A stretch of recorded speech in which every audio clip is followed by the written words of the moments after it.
Apple ரீசெண்டாக புது MacBooks launch பண்ணாங்க. இன்றைக்கி இந்த வீடியோவில் மேக்புக் ப்ரோ 16 புது M1 ப்ரோ ப்ராசஸரோட வர மேக்புக் ப்ரோ 16 பற்றி பார்க்க போகிறோம். என் பேர் ஆஷ். நீங்கள் பார்த்துட்டு இருக்கிறது C4 Tech தமிழ். வீடியோ பிடிச்சிருந்துச்சுன்னா மறக்காம கீழே இருக்க தம்ஸ் அப் பட்டன், சப்ஸ்கிரைப், பெல் ஐகான்ஸ் அதெல்லாம் ப்ரெஸ் பண்ணுங்கள்.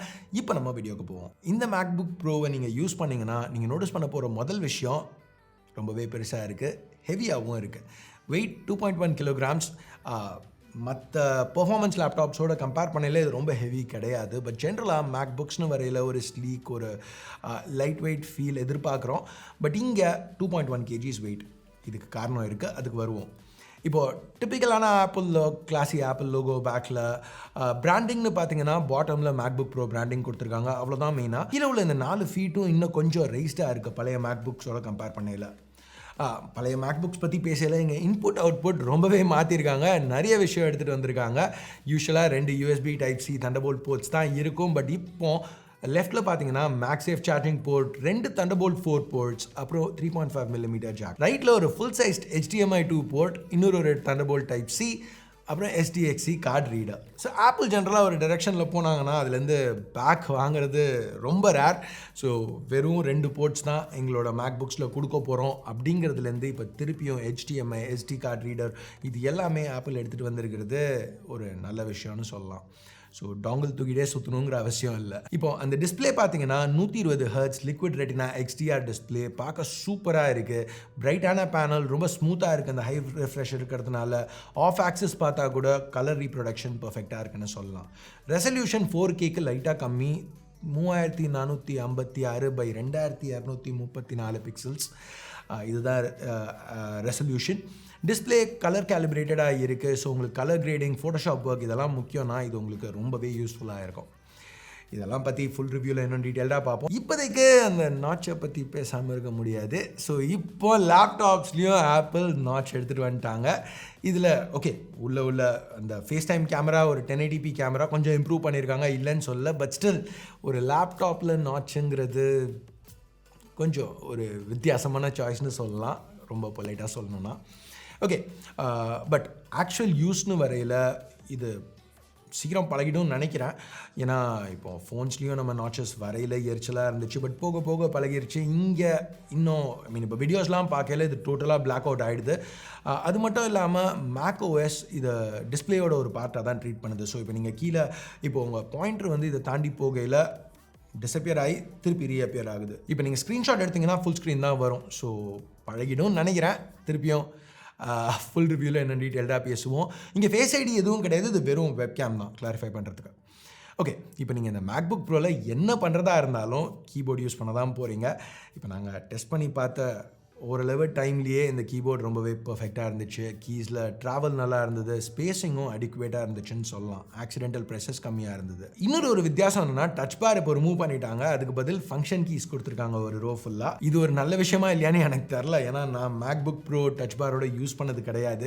பட் காமன் கன்சென்சஸ் வச்சு பார்க்கல பாப்புலர் ஒப்பீனியன் எல்லாருக்குமே இந்த சேஞ்ச் பிடிச்சிருக்கு. நீங்கள் என்ன நினைக்கிறீங்க கீழே கமெண்ட்ஸில் சொல்லுங்கள். ஒரு மேக்புக் ப்ரோ டச் பாரோட யூஸ் பண்ணியிருந்தீங்கன்னா இது ஒரு அப்கிரேடாக உங்களுக்கு தெரியுதா இல்லை ஒரு டவுன் கிரேடாக படுதா? நீங்கள் என்ன நினைக்கிறீங்க கமெண்ட்ஸில் சொல்லுங்கள். பீடிடப் இந்த கீஸ் எல்லாமே பட்டர்ஃப்ளை ஸ்விட்சஸ் கிடையாது. ஸோ இன்னும் கொஞ்சம் டியூரபிளாக இருக்கும்னு எதிர்பார்க்கலாம். இப்போது கீபோர்டுன்னு வரையில் அடுத்த ட்ராக்பேட் பற்றி பேச தான் போகிறோம். ஸோ ட்ராக்பேட்னு பார்த்தீங்கன்னா ஜென்ரலாக ஆப்பிளோட ட்ராக்பேட்ஸ், அவங்க மேக்புக்ஸில் வர ட்ராக்பேட்ஸ் எல்லாமே ரொம்ப பெஸ்ட் இன் கிளாஸ்னு சொல்லலாம். அதே மாதிரி தான் இங்கேயும் இருக்குது, எந்த வித்தியாசமும் இல்லை. macOS ஜெஸ்டர்ஸ் பர்ஃபெக்டாக ஒர்க் ஆகுது. அந்த vibration motor, real click simulate பண்ணுறதுக்குள்ள வைப்ரேஷன் மோட்டரும் நல்லாவே ஃபங்க்ஷன் ஆகுது. இந்த லேப்டாப்பில் 2 ஃபேன்ஸ் இருக்குது, பட் நாங்கள் யூஸ் பண்ண ஷார்ட் பீரியடில் அதை ஸ்பின் பண்ண வைக்க முடியல. ஏன்னா தேர்மல்ஸ்க்கு வந்து இங்கே ஆப்பிள் ப்ரையாரிட்டி கொடுத்துருக்காங்க. வென்ஸ்லேருந்து கீழே அந்த ஃபீட் எலிவேட் பண்ணதுலேருந்து திக்னஸ் இன்க்ரீஸ் பண்ண வரைக்கும் எல்லாமே ஹீட் டிசபேஷனை பெட்டர் ஆக்கிறதுக்கு என்ன பண்ண முடியுமோ பண்ணணும் அப்படிங்கிற மைண்ட் செட்டில் தான் பண்ணியிருக்காங்க. இப்போ இந்த M1 ப்ரோ ப்ராசஸர் பார்த்தீங்கன்னா இந்த மேக்புக்கில் 10 core CPU, 16 core GPU, 32 GB unified LPDDR5 RAM, அதுக்கப்புறம் 1 TB SSDயோடு வருது. ரொம்பவே ஒரு பவர்ஃபுல்லான செட்டப்னு சொல்லலாம். டே டு டே டாஸ்க்ஸ் எதுவாக இருந்தாலும் இதில் ஈஸியாக ரன் பண்ண முடியணும். அஃப்கோர்ஸ் இது ஒரு இனிஷியல் இம்ப்ரெஷன்ஸ் வீடியோங்கிறதுனால டீட்டெயில்டான எடிட்டிங் எதுவும் நாங்கள் டெஸ்ட் பண்ணல. ஃபுல் ரிவ்யூவில் அதை பற்றி இன்னும் டீட்டெயில்டாக பேசுகிறேன் கண்டிப்பாக. இப்போதைக்கு ரொம்பவே ஃபாஸ்ட்டான ஃபீல் தான் இருந்துச்சு. ஹெவியான ஆப்ஸ் லான்ச் பண்ணல கூட எல்லாமே ரொம்ப குவிக்காக இருந்தது. இப்போ லான்ச் இவெண்ட்டில் ஆப்பிள் ரொம்பவே பெருசாக பேசின விஷயம் என்னென்னா, நீங்கள் பேட்ரி பவரில் யூஸ் பண்ணல கூட பெர்ஃபார்மன்ஸ் அதே மாதிரி இருக்கும் அப்படிங்கிறது தான். நாங்கள் டெஸ்ட் பண்ணி பார்த்த வரைக்கும் பெர்ஃபார்மன்ஸ் ரொம்பவே நல்லா இருந்துச்சு. பேட்ரி பவரில் யூஸ் பண்ணல கூட 4K ஃபுட்டேஜ் DaVinci ரிசால்வில் ஸ்க்ரப் பண்ணல கூட எந்த பிரச்சனையும் பெருசாக இல்லை, ஸ்மூத்தாக இருந்தது. திருப்பியும் நான் சொன்னதே தான் சொல்ல போகிறேன். இன்னும் டீட்டெயில்டாக அதை கண்டிப்பாக டெஸ்ட் பண்ணி ஆனோம், ரிவ்யூவில் பார்ப்போம். இப்போ மேக்ஸேஃப் சார்ஜிங் திருப்பி எடுத்துகிட்டு வந்திருக்காங்க. இங்கே அடாப்டர் ரொம்பவே பெருசாக தான் இருக்குது. பட் அட்லீஸ்ட் அந்த cable type C to MagSafe cable தனியாக கொடுத்துருக்கிறது ஒரு நல்ல விஷயம். இது 140 வாட் சார்ஜர். ஸோ இதை யூஸ் பண்ணி 0 to 50 கிட்டத்தட்ட அரை மணி நேரத்தில் சார்ஜ் பண்ண முடியும். உள்ளே யூஸ் பண்ணியிருக்கிறது ஒரு 100 வாட்டார் செல். இதுக்கு மேலே அவங்க யூஸ் பண்ண முடியாது. ஏன்னா ஏர் ட்ராவல் லிமிட் அது தான். இப்போ சப்போஸ் இந்த மேக்ஸேஃப் சார்ஜரை நீங்கள் மிஸ் பண்ணிட்டீங்கன்னா, இப்போ எங்கேயாவது வெளில போகையில் எடுத்துகிட்டு போகலன்னா அவசரத்துக்கு ஒரு USB PD type C charger use பண்ணி இந்த 3 டைப் சி போர்ட்ஸில் எதில் வேணாலும் ப்ளக் பண்ணி சார்ஜ் பண்ணலாம். இப்போ எல்லாமே சூப்பராக பண்ணியிருக்காங்கன்னு சொல்ல முடியாது. ஒரு சில மொக்கையான சாய்ஸஸும் பண்ணியிருக்காங்க. என்னென்னு பார்த்தீங்கன்னா, முதல்ல இந்த HDMI போர்ட் இருக்கிறது நல்லது தான். பட் HDMI 2.1க்கு பதிலாக HDMI 2 தான் கொடுத்துருக்காங்க. SD card reader UHS 2 UHS 3க்கு பதிலாக ப்ளஸ் அஃப்கோர்ஸ் நாட் யூஸ் பண்ணியிருக்காங்க. அதை பற்றி இதுக்கு மேலே சொல்கிறதுக்கு எதுவும் இல்லை. பர்சனலாக என்ன கேட்டிங்கன்னா, ஒரு USB டைப் A போர்ட் கொடுத்துருந்தா நல்லா இருந்திருக்கும். ஏன்னா டக்குன்னு ஒரு USB மவுஸ் இல்லைனா கீபோர்ட் ப்ளக்இன் பண்ணுறதுக்கு வசதியாக இருந்திருக்கும். எனிவே, இப்போ ஆடியோன்னு பார்த்தீங்கன்னா MacBook Pro 16 ரொம்பவே நல்லா இருக்குது. ஸ்பீக்கர்ஸ் லவுடாக ரிச்சாக எந்த டிஸ்டார்ஷனும் இல்லாமல் கொடுத்துருக்காங்க ஹை வால்யூம்ஸில் கூட. இப்போ MacBook Air M1 எடுத்துக்கிட்டிங்கன்னா அதுலேயே ஸ்பீக்கர்ஸ் ரொம்ப நல்லா தான் இருந்தது. இதில் அதோட பெட்டராக எடுத்துகிட்டு வந்திருக்காங்க. 3.5mm ஜாக்கில் இப்போ ஹை இம்பீடன்ஸ் ஹெட்ஃபோன்ஸ் சப்போர்ட்டும் இருக்குது. ஸோ ரெஃபரன்ஸ் மானிட்டரிங்க்கு அது வேணும்னா யூஸ் பண்ணலாம். ஸோ இங்கே தாறுமாறான டிஸ்பிளே, ஃபாஸ்டான ப்ராசஸர், நல்ல ஆடியோ எக்ஸ்பீரியன்ஸ், ஸோ மீடியா வாட்சிங் எக்ஸ்பீரியன்ஸ் இதில் ரொம்பவே எக்ஸலண்ட்டாக இருக்கும்னு எதிர்பார்க்குறேன். ஓகே, இப்போ எல்லாத்தையுமே சம்ம பண்ணணும்னா IO இதில் இம்ப்ரெசிவாக கொடுத்துருக்காங்க. ஸ்க்ரீன் சூப்பராக இருக்குது, தாறுமாறாக இருக்குன்னு சொல்லலாம். Audio top notch. M1 Pro chip போன ஜென்ரேஷன் M1ஓட கம்பேர் பண்ணையில் 1.7x ஃபாஸ்டராக இருக்குது. CPUன்னு வரையில் 2x ஃபாஸ்டர் GPU பர்ஃபார்மன்ஸ் இருக்குது. ஸோ Mac Pro, ஒரு இன்டெல் Mac Proவோட மேக்ஸ்ட் அவுட் பர்ஃபார்மன்ஸ் அளவுக்கு இங்கே எடுத்துகிட்டு வந்திருக்காங்க.